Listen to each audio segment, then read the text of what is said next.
guys, it's Will, and I am back with another special speed paint thing. I normally do these for birthdays, but I entirely forgot that this particular speed paint was for a birthday because I also did it late, so I entirely forgot. So I apologize to Hermie, who the speed paint is for / about, etc., etc.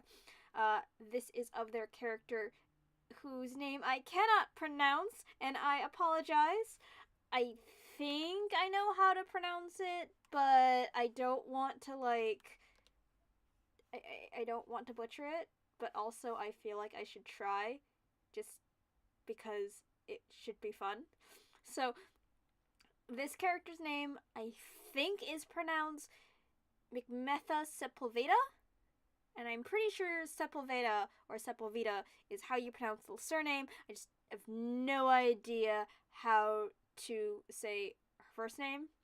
Like, is it Mitch Metha or McMetha, or I'm not sure. But she's cool. She's cool. She can see strings of fate, and she's got really weird, freaky eyes that are super big and wacky, and I love drawing them because I love just playing around with the Photoshop filters, and I had a lot of fun with actually drawing her, and I played with angles and stuff like that, and it doesn't actually look like that too much in my actual speed paint because I don't think I actually did anything super dramatic with the angles, but I had a lot of fun with drawing her, and yeah. She's fun to draw.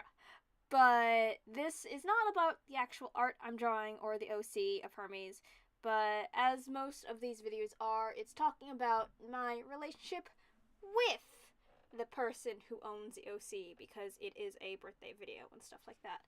And I'll be honest, Hermie and I did not get off to a great start, and I have apologized profusely to them for this, but I think it's actually really, really nice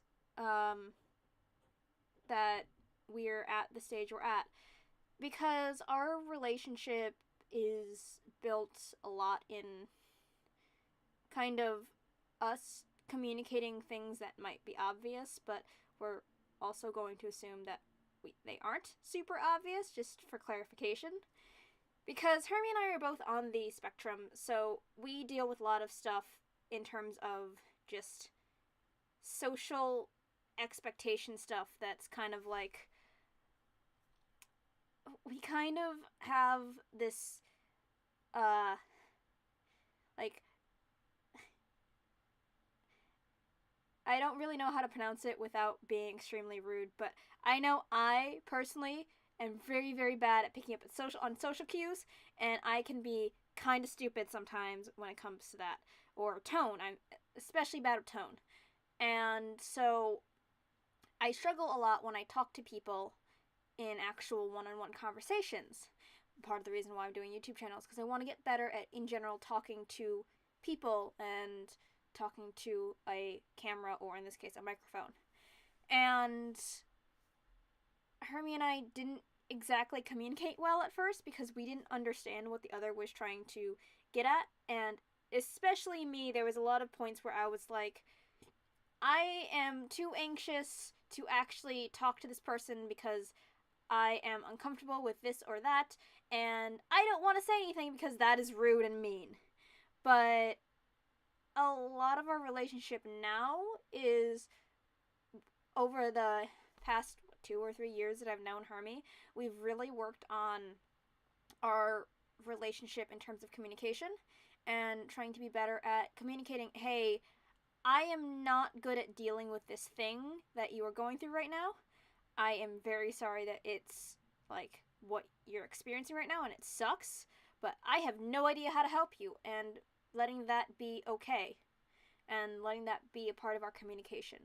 Because for us, at least, and I can't speak for Hermie, but for me, being able to say, I don't know how to help any further, has been a lot more useful, because when I can get to a point where I'm like, okay, I've done all I can, it lets me not stress out as much, because I know that I can say, I'm out of ideas, I don't know how to help you anymore, as opposed to feeling obligated to help because I'm there and being obligated to find an answer to whatever is ailing them. And it's been really helpful for someone like me who is on the spectrum and has a limited amount of energy, because I also deal with mental and chronic illnesses and stuff like that, and I'm also really bad with tone and empathy and all that jazz. But yeah, that's been really nice for, in terms of like our relationship, and I think it's really taught me a lot about like relationships in general. And I've been able to apply things that I've learned with Hermie to other relationships, and just making sure that I communicate, hey, I'm feeling really crappy right now. I don't expect you to do anything about it, but I feel like you should know, just so that you're in the loop and you don't think that like I'm ignoring you or I'm being a jerk or something like that. And I know there's definitely a few times in the beginning of our relationship when we first met each other and first knew each other where I was a huge jerk to them because I didn't really know them that well as a person, and that wasn't really great. It was kind of difficult because I didn't really have the empathy that I could have had, but it would have been better if I had told them my reasoning behind what I was saying instead of like just kind of being a jerk face. And I think it's a good lesson. And while I'm definitely sad that like I was, maybe not sad is the right term, I feel bad that I was such a jerk to them for the first part of how we knew each other, because there were a few situations where I did something behind their back or said something and it was for a good reason, but they didn't know it and they didn't know it was me, and I saw them explode or react badly because, you know, it was a bad situation based on what I did, and I didn't apologize because I was scared and they didn't know it was me anyway. But I have learned better since then. I have grown as a person, I think. And I have learned that it is okay to tell someone, hey, I don't mean to be a jerk, but I don't think you should do that because of XYZ reason. I don't think that this is healthy. I don't think this environment is going to be good or something like that, you know.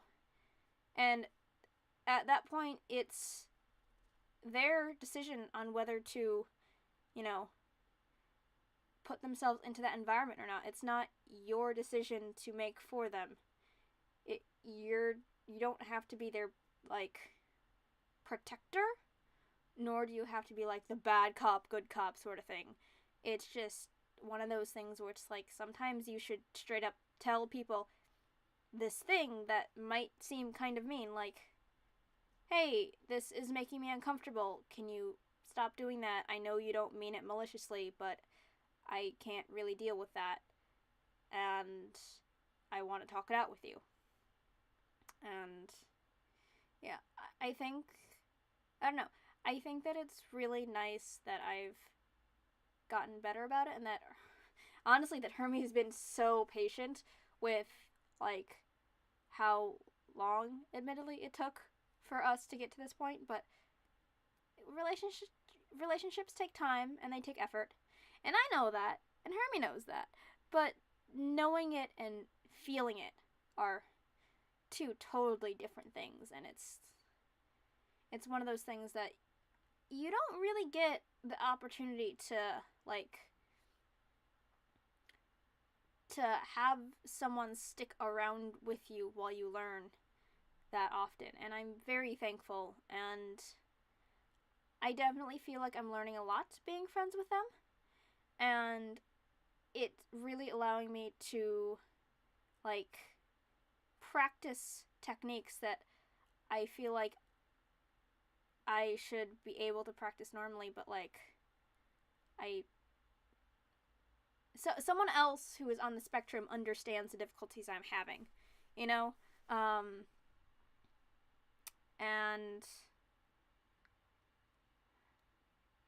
I'm not really sure if like that's relatable or not. I only understand my experience and that it's a little bit different than other people. I know that sometimes people are like, "Oh, why are you so talkative about the fact that like you're on the spectrum. It doesn't make you special, but it does mean that I can't really relate to how certain people react to things, or I don't understand certain things. My brother was one of the few people in my life who actually helped to explain things for me before I met Hermie, and to have someone be like, "Oh no, I understand what you're going through. This is how I feel about it, and it's very similar," is both very validating that I'm not alone, and also very useful because I can learn techniques that other people have to assist them with going through the day to day, because Hermie does so much, and I wanna, like, make sure that, like, I don't understate this, that, like, I'm not just saying this because they're my friend. I'm saying this because, like, it is frankly impressive because they deal with all the same things that I do, but also I think on a bit of a stronger scale, I think I'm pretty privileged in the fact that I don't notice how things affect me as much. But, you know, I have a lot of friends who are mentally ill. I have a couple of friends who are on the spectrum like me. I have a lot of friends who are artists. I have a lot of friends who are struggling. And Hermie is doing all of that, like, on top of having, like, 2 different day jobs and having an art degree and going to cons and doing tables and stuff like that. And I'm just really impressed with that sort of hustle. And I'm really glad that we're friends, because that is honestly something to really learn from. And I've really been happy to, like, actually actively talk to them, and I'm happy that our friendship has turned into a friendship and not just me kind of being a jerk and them sort of picking up on it, but not really understanding why I wasn't super interacting with them. But yeah, I feel like I've been talking a lot, but I think this is about the end of the Speedpaint. I guess the bottom line for this babble is communication is important, and I'm really, really grateful for Hermie for being my friend and being able to talk to me about communication, and for us to be able to work on our relationship and our friendship pretty frequently, because we actually both need that to make sure that we're both listening and hearing things properly and what we mean.